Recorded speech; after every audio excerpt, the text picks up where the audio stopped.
शराब घोटाला मामले में दिल्ली के तिहाड़ जेल में बंद दिल्ली के मुख्यमंत्री अरविंद केजरीवाल और अन्य नेताओं को लेकर फैसला आने में अभी देरी है, लेकिन इससे पहले इनके जमानत का मुद्दा भी आप और बीजेपी के नेताओं के लिए बड़ा मुद्दा बन जाता है और इसके ज़रिए देश की राजनीति की दिशा और दशा तलाशने लग जाते हैं। समाचारों में भी इन्हें जमानत मिलने या ना मिलने की खबर खूब सुर्खियां बटोरती नजर आती हैं।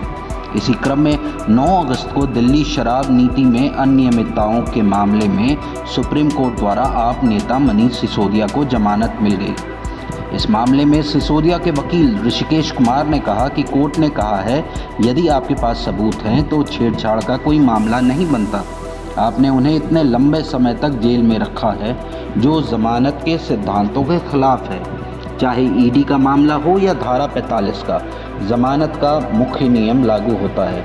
आप नेता को जमानत मिलने के बाद इसे लेकर राजनीतिक प्रतिक्रिया सामने आने लगी हैं। पार्टी नेता संजय सिंह ने कहा कि हमारे नेताओं पर लगे आरोप बेबुनियाद हैं। सिसोदिया का 17 महीने बर्बाद कर दिया गया। यह सत्य की जीत है। उनके ये 17 महीने कौन लौटाएगा? उन्होंने कहा कि जल्द ही दिल्ली के सीएम अरविंद केजरीवाल को भी जमानत मिल जाएगी। हमें उम्मीद है कि अरविंद केजरीवाल और सत्येंद्र जैन को भी न्याय मिलेगा और वो जल्द ही जेल से बाहर आएंगे। सुप्रीम कोर्ट की ओर से मनीष सिसोदिया को जमानत दिए जाने पर आप नेता राघव चड्ढा ने कहा कि आज पूरा देश खुश है। आप नेता संजय सिंह ने कहा कि यह सच की जीत है। अदालत का फैसला तानाशाही पर एक तमाचा है। सिसोदिया को राजनीतिक प्रतिशोध के तहत जेल में डाला गया था। इससे हमारी पार्टी को और मजबूती मिली है।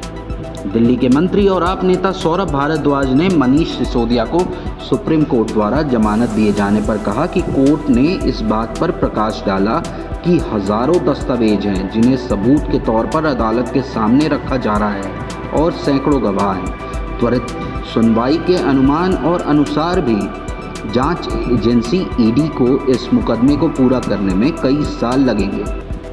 कोर्ट ने कहा है कि मुकदमे के दौरान आरोपी को जेल में नहीं रखा जा सकता।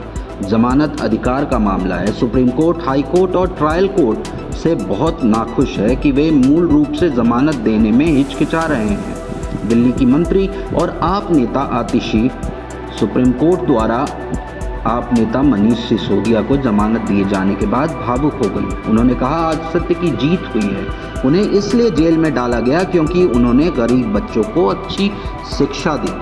सुप्रीम कोर्ट के द्वारा आप नेता मनीष सिसोदिया को जमानत दिए जाने पर कांग्रेस नेता शशि थरूर ने कहा कि हमारे सिस्टम में नियम है, जेल नहीं जमानत। वह लगभग 2 साल के बाद बाहर आ रहे हैं। ये पहले ही हो जाना चाहिए था। सुप्रीम कोर्ट के द्वारा आप नेता मनीष सिसोदिया को जमानत दिए जाने पर शिवसेना नेता अनिल देसाई ने कहा कि उन्होंने बहुत अत्याचार झेले हैं। यह मनीष सिसोदिया के लिए बड़ी राहत है। सुप्रीम कोर्ट ने निर्देश दिया कि मनीष सिसोदिया को 10 लाख रुपए के निजी मुचलके और इतनी ही राशि की 2 जमानतों पर रिहा किया जाए। सुप्रीम कोर्ट ने कहा कि मनीष सिसोदिया 17 माह से हिरासत में हैं और अभी तक सुनवाई शुरू नहीं हुई है।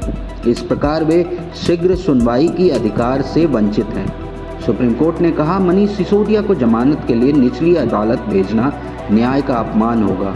मनीष सिसोदिया को जमानत देते हुए सुप्रीम कोर्ट ने कहा कि वक्त आ गया है कि निचली अदालतें और हाई कोर्ट इस सिद्धांत को समझें कि जमानत नियम है और जेल अपवाद।